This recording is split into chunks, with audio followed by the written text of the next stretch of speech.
साहित्य भारती सम्मान पाई आपण प्रेम पृथ्वी परिवार को गौरवान्वित करिसंदी। एहार मुख्य उपदेष्टा भावे आपण को संबर्धित करी आमे निजको धन्य मन करूछु। आपणकर गुणमुग्ध प्रेम पृथ्वी परिवार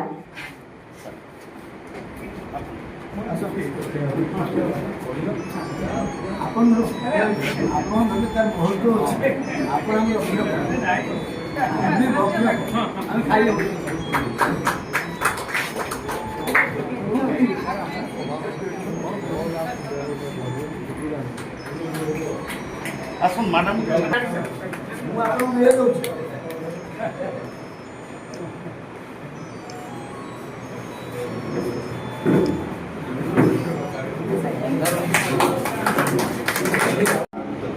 जहाँ को उपस्थिति रे प्रेम पृथ्वी प्रेममय हो जाए आम समस्त प्रेमिका हवा जाऊँ से कथाशिल्पी अध्यापक विश्वरंजन को संबर्धना। कथाशिल्पी अध्यापक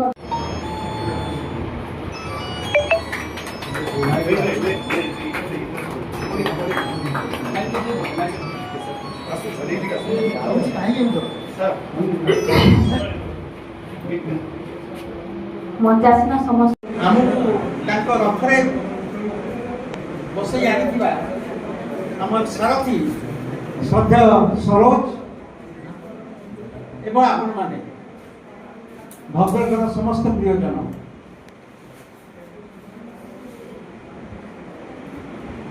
कैलाश पंडित ये प्रेमर पृथ्वी प्रस्ताव आध्यात्मिक असुविधा अच्छी कौन से बदल तार अर्थ सी तो नियंत्रित गोटे हवा व्यवस्था अच्छी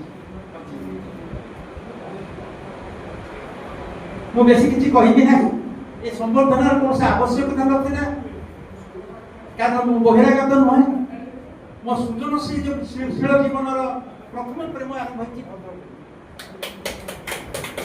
भद्रक अर्थात ये प्रेमिका कहीं नथिले पूरा पूरी भद्रकर प्रेम पड़ गई मु समुद्र कूल आसी समुद्र कूल मो घर पुरी एवं आसली सालंदी एवं सालंदी समुद्र समुद्र सालंदी आज भीतर मोर आत्मजात है मु अत्यंत आज खुशी जे गोटे कारण जे पवित्र कहते प्रेमर पृथ्वी की प्रेम नगर को प्रथम थर पर आसुँच शशधर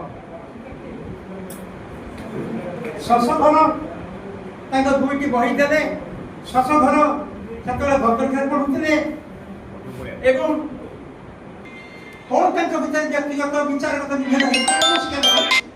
शशधर से एक पुस्तक उपहार प्रदान करते अध्यापक विश्वरंजन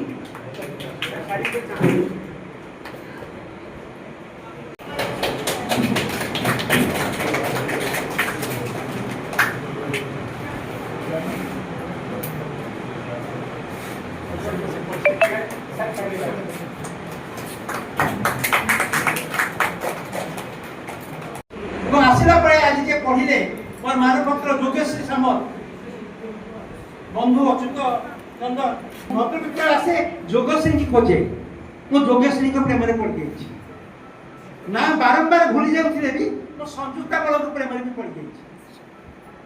अच्छा आप जानते किए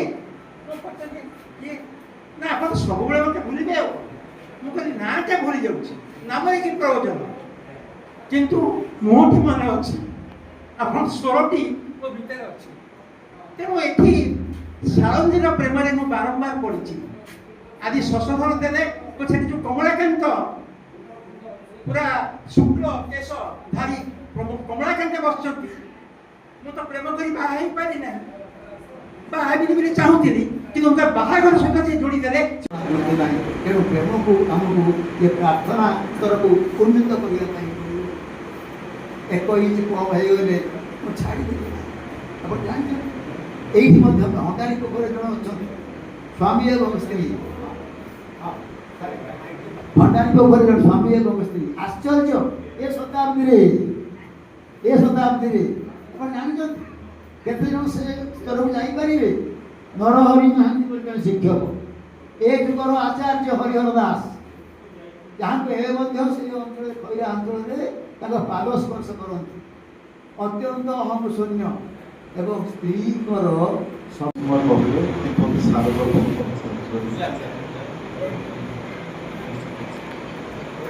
ଅଧ୍ୟାପକ ବିଶ୍ୱରଞ୍ଜନ 70 ଦଶକରେ ମୁଁ ଭଦ୍ରକ କଲେଜରେ ଅଧ୍ୟାପକ ଥିଲି।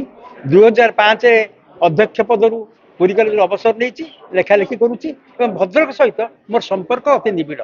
ପ୍ରାୟ ପ୍ରତି ମାସରେ ମୁଁ ଭଦ୍ରକ ଆସେ ଏବଂ ଏ ପ୍ରେମ ପୃଥିବୀ ଯେଉଁ ପରିବାର, ଯେଉଁ କୈଳାସ ପଣ୍ଡାଙ୍କର ପ୍ରତିବର୍ଷ ପ୍ରେମ ପଖାଳ ହୁଏ, ମୁଁ ସେଥିରେ ଯୋଗ ଦିଏ। ଆଜି ପ୍ରେମ ପୃଥିବୀ ତାଙ୍କର ପତ୍ରିକା ଏବଂ ତାଙ୍କର ଗୋଟେ ବହି ଉନ୍ମୋଚନ ହେଲା, ମୁଁ ସେଠିକି ଆସିଥିଲି ଏବଂ ମୋର ପୂର୍ବ ଛାତ୍ର ବନ୍ଧୁ ସହକର୍ମୀ ସମସ୍ତଙ୍କୁ ଦେଖି ମୁଁ ଅତି ଖୁସି ହେଲି। ଭଦ୍ରକ ମାଟିରେ ହେଉଛି ପ୍ରେମର ମାଟି। ବାସ୍ ଏତିକି। ମୁଁ କର୍ଣ୍ଣେଲ ଶରତ ମହାପାତ୍ର, ବର୍ତ୍ତମାନ ଭେଟରାନ୍। ଆଉ 1971 ମସିହା ବାଂଲାଦେଶ ଯୁଦ୍ଧ, 1999 ମସିହା କାର୍ଗିଲ ଯୁଦ୍ଧରେ ପାର୍ଟିସିପେଟ୍ କରିଥିଲି ଏବଂ ଏବେ ଯେଉଁ ଅପରେସନ୍ ସିନ୍ଦୁର ଘଟିଥିଲା ବା ତାର ମୁଁ ଗୋଟେ ପୁସ୍ତକ ରଚନା କରିଛି ତା ଉପରେ, ତା ନାମ ଦେଇ ହେଉଛି ଅପରେସନ୍ ସିନ୍ଦୁର ଓଡ଼ିଆରେ, ଯେଉଁଟାକି ବର୍ତ୍ତମାନ ସେଇଟା ବିଶେଷ ଭାବେ ଆଦୃତ ହେଇଛି।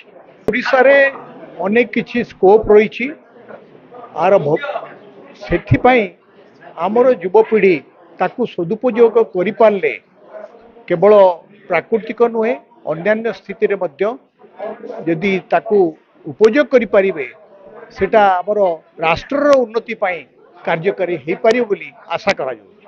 ପବିତ୍ର ପାଣିଗ୍ରାହୀ କୈଳାସ ଚନ୍ଦ୍ର ପଣ୍ଡା ତାଙ୍କର ଯେଉଁ ପ୍ରେମ ପୃଥିବୀର ସମ୍ପାଦନା କରୁଛନ୍ତି ପତ୍ରିକାର, ତାଙ୍କର ଗୋଟିଏ ପୁସ୍ତକ ନାନ୍ଦୀମୁଖର ଅନ୍ତଃସ୍ୱର।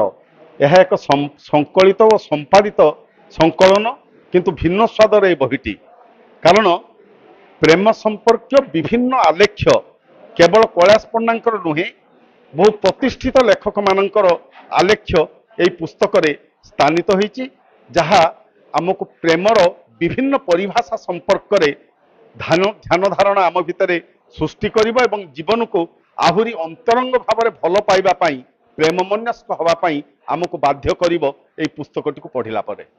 ଆଜି ଯେତେବେଳେ ପ୍ରେମର ପରିଭାଷା ବଦଳି ଯାଇଛି, ପ୍ରେମ ଦେହ ସର୍ବସ୍ୱ ପାଲଟି ଯାଇଛି, ଆମେ ସମସ୍ତେ ବସ୍ତୁବାଦୀ ପାଲଟି ଯାଇଛୁ। ତେଣୁ ପ୍ରେମର ଯେଉଁ ନିରିମାଖି ଏବଂ କୋମଳ ବିଭବଟି ମଣିଷ ପାଖରୁ ଥିଲା, ତାହା ଯେତେବେଳେ ଦୂରେଇ ଦୂରେଇ ଯାଉଛି, ସେତେବେଳେ ପ୍ରେମର ପ୍ରକୃତ ଅର୍ଥ ବୁଝିବା ପାଇଁ এই ପୁସ୍ତକଟି ନିଶ୍ଚୟ ସାହାଯ୍ୟ କରିବ। କାରଣ ଜଣେ ବୁଢ଼ା ହେଇଗଲେ ଜଣକ ପାଖରୁ ପ୍ରେମ ଦୂରେଇ ଯାଏ ନାହିଁ, ବରଂ ପ୍ରେମ ଜଣକ ପାଖରୁ ଦୂରେଇ ଗଲେ ଜଣେ ବୁଢ଼ା ହେଇଯାଏ। ସେଥିପାଇଁ ପ୍ରେମ କରୁଥିବା ମଣିଷଟି ସବୁବେଳେ ତରୁଣ। ସେ ପ୍ରକାର ଅନୁଭବ ତରୁଣମାନଙ୍କ ଭିତରେ ଆସୁ, ସେମାନେ ଜୀବନ ମନସ୍କ ଅଧିକ ପ୍ରେମ ମନସ୍କ ହୁଅନ୍ତୁ, ବାସ୍ ଏତିକି କାମନା।